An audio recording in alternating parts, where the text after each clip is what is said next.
du rabbin émérite David Drach, devenu l'abbé Paul Drach, de l'harmonie entre l'Église et la synagogue, suite de considérations sur le tétragramme sacré. Le nom de Dieu révélé à Moïse au buisson ardent.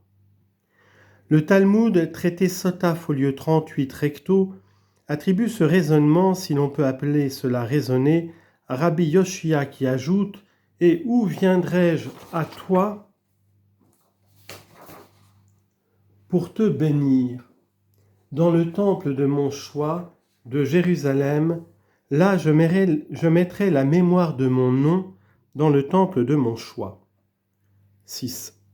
Quand Joseph raconte dans ses Antiquités l'apparition divine dans le buisson, il dit « Dieu indiqua à Moïse son propre nom, qui avant ce moment n'était pas encore arrivé à la connaissance des hommes, mais il ne m'est pas permis de le rapporter ici. » 7.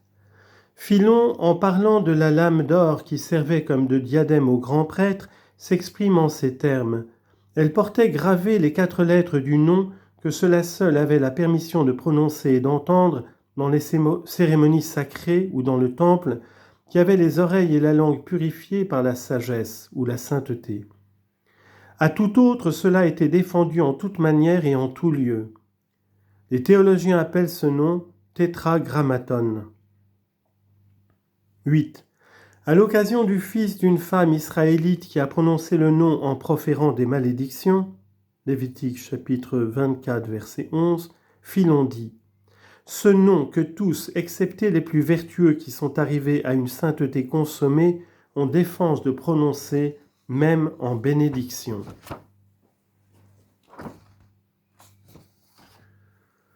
6e considération, page 354.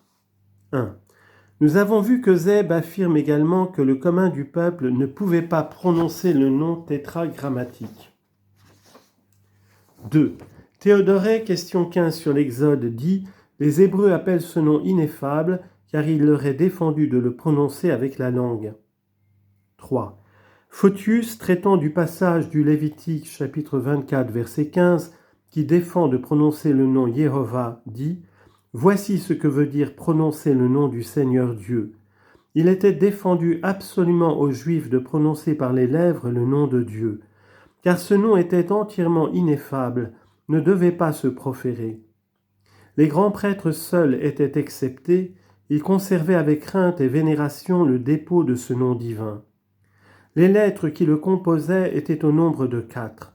C'est pourquoi les Juifs l'appelaient tétragrammaton.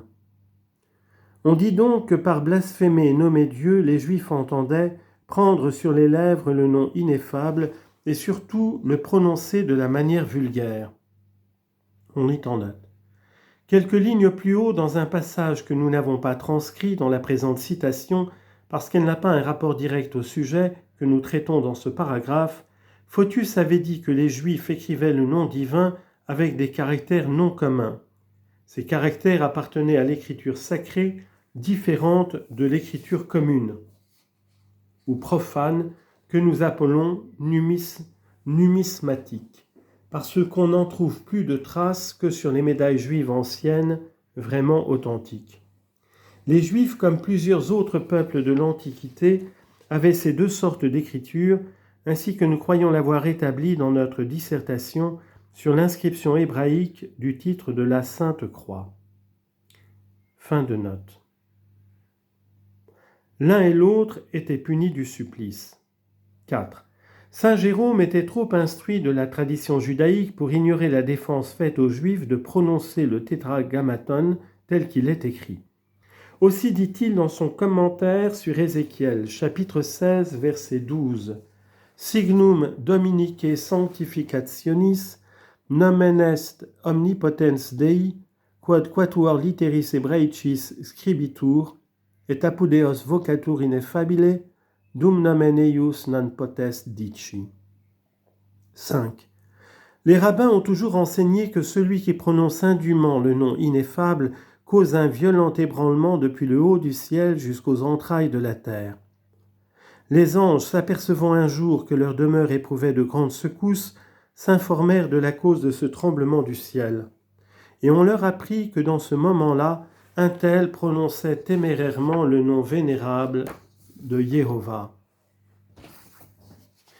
Cette métaphore tout orientale qui exprime si bien l'énorme impiété de ce péché a passé aux païens dont tout le système théologique a pour source des traditions de l'ancienne synagogue, plus ou moins défigurées. C'est ainsi que nous lisons dans le poème de Lucain « An ille compellandus erit quonumquam terra vocato non concus atremit ». Les meilleurs commentateurs remarquent que, dans ce passage, le poète latin parle du Dieu suprême, le démiurgos de Platon, dont le nom était regardé parmi les païens comme mystérieux et ineffable, c'est-à-dire qu'il n'était pas permis de le prononcer. 6. Les Égyptiens ne désignaient jamais par leur nom propre certaines divinités qu'ils honoraient. 7. Hérodote, en parlant d'une tablette qui portait le nom d'une de ces divinités, dit « Je me rendrais coupable de profanation si j'exprimais ce nom ». 8. Cicéron nous apprend qu'en Égypte, il n'était pas permis de prononcer le nom propre de Mercure, qu'il compte le 4e fils du Nil. 9. Les Arabes, au lieu de nommer Dieu, disent le plus souvent lui, Roua. On lit en note. Ainsi qu'en hébreu, ce mot pronom de la 3e personne du masculin sert en même temps de verbe. Il est, ce qui revient au sens du nom vénérable, Jéhovah. Les musulmans l'écrivent au commencement de leurs ouvrages et en tête des principaux actes du gouvernement. Ils le prononcent souvent dans leurs prières et dans leurs élévations d'esprit. Nous renvoyons pour plus de détails à la bibliothèque orientale d'Herbelot, article Hu. Fin de note. 10. Ceux qui, dans la plus haute antiquité, professaient l'unité de Dieu, poussaient le scrupule jusqu'à ne vouloir pas lui donner de nom propre. Le célèbre Hermès Trismégiste, le Thoth des Égyptiens, le 5e Mercure de Cicéron à l'endroit que nous venons de citer, et contemporain d'Abraham, enseignait que Dieu est l'être sans nom. En grec, esti gar hoon anonymos, mot à mot, car il est l'étant anonyme. Bien qu'il le désigne sous les noms appellatifs de Père, de Dieu, etc. Outre la vénération pour la divinité qui a dû engager les esprits religieux à s'abstenir d'appeler par un nom propre le souverain maître, Hermès assigne une autre raison à cette anonymité, et c'est un des plus beaux témoignages qu'offrent ces siècles si reculés en faveur de la doctrine de l'unité de Dieu. Aussi Lactance n'a-t-il pas manqué d'en tirer parti dans son traité De falsa religione, Dieu est unique, or ce qui est unique n'a pas besoin de nom distinctif. Mais écoutons le développement que donne à cette proposition le Cicéron chrétien. Ac nequis nomen eius requireret anonymon esse dixit eo quod nominis proprietate non egeat ob ipsam scilicet unitatem, etc. Il en est de même chez les Indiens idolâtres du nom mystérieux homme ou mieux On lit en note. Comme ce mot est composé de 3 lettres qui n'en font qu'une dans l'écriture, on doit s'imaginer que le O est Brahma, le U Vishnu et le M Shiva. Le caractère qui représente ces 3 lettres dont l'union forme le Sabda Brahma, parole de Brahma, est terminé par un demi-cercle avec un point au milieu qu'on appelle Bindu et qui est le symbole de l'être purement spirituel. Confère Monsieur l'abbé Dubois, Mœurs, etc. de l'Inde, tome 2, page 274, fin de note. Que les hindous regardent comme la divinité même. Un Indien dévot médite en silence des heures entières sur ce nom, sans que jamais il s'échappe de ses lèvres. Considération numéro 7, page 358. C'est par suite de la défense de prononcer le nom Jéhovah que les Juifs ont adopté l'usage de lire Adonai, ce qui signifie Seigneur, partout où ils le rencontrent dans l'Écriture.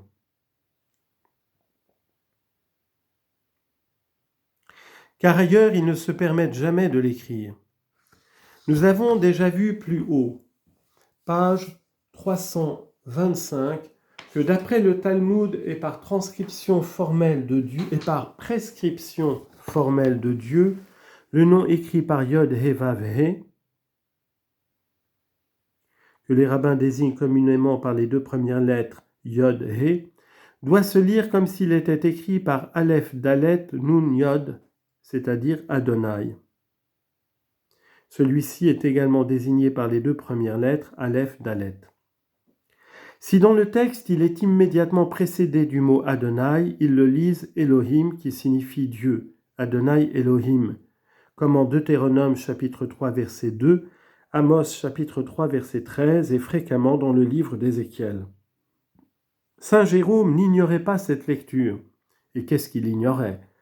Dans son commentaire sur Ézéchiel au commencement du chapitre 6, il écrit « Adonai unum namen est de decem vocabulis Dei, et significat dominum, quo saepe et in hominibus utimur.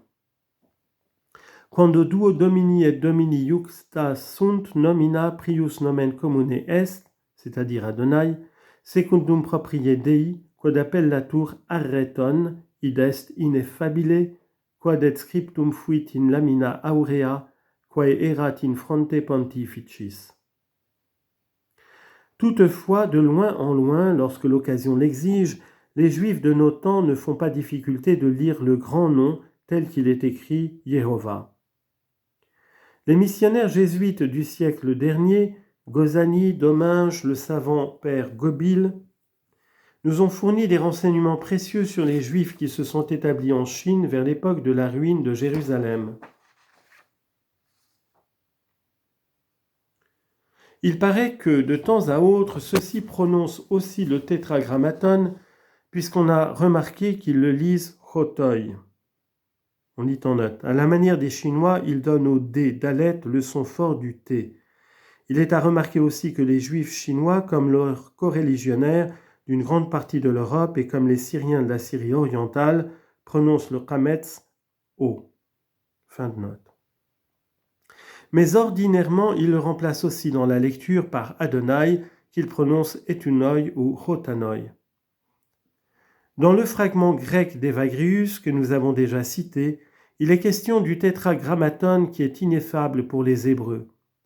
L'auteur ajoute « Ce nom se lit improprement parmi eux Adonai, et nous le traduisons Seigneur ». Il est indubitable que c'est la raison pour laquelle les versions grecques les plus anciennes, même celles des Septante qui a précédé de plusieurs siècles la ruine de Jérusalem, traduisent toujours le tétragrammaton par Seigneur Kurios, qui correspond à Adonai ou simplement par Dieu, Théos. S'ils avaient lu Yehovah, ils auraient traduit selon la signification propre de ce mot, l'être éternel. Il y a plus. On sait qu'Origène a consacré dans ses hexaplès une colonne au texte hébraïque qu'il transcrivit en lettres grecques. Or, toutes les fois que le texte original porte Yehovah, il transcrit dans cette colonne hébraïque Adonai. Saint Épiphane, Saint Chrysostome et d'autres pères de l'Église copient souvent d'après les hexaplès ce même mot pour Yehovah, comme se lisant dans l'original. Dans Isaïe, chapitre 26, verset 4, le texte place l'un à côté de l'autre ces deux noms divins, Yah et Yehovah. Voici comment Origène figure en caractère grec le verset entier où Jéhovah se trouve deux fois. Bete badonai ade ad kibaya Adonai sor olemeyen. Le prophète Ézéchiel dit selon l'hébreu du chapitre 8 verset 2 « Et là, la main d'Adonai Yehovah descendit sur moi ». Le texte commun des Septante traduit la main du Seigneur, Cheir Kuriou en grec. Mais le texte alexandrin et celui de la polyglotte de Jiménez, comme aussi l'édition d'Aldé, portent la main d'Adonai le Seigneur, Cheir Adonai Kuriou en grec. Ce qui rend exactement Adonai proprement dit et Yehovah prononcé Adonai et non Adonai Elohim, comme lisent les Juifs modernes. Flaminius nobilius annot, ici, in plerisque ut alibi saepe est Adonai Domini.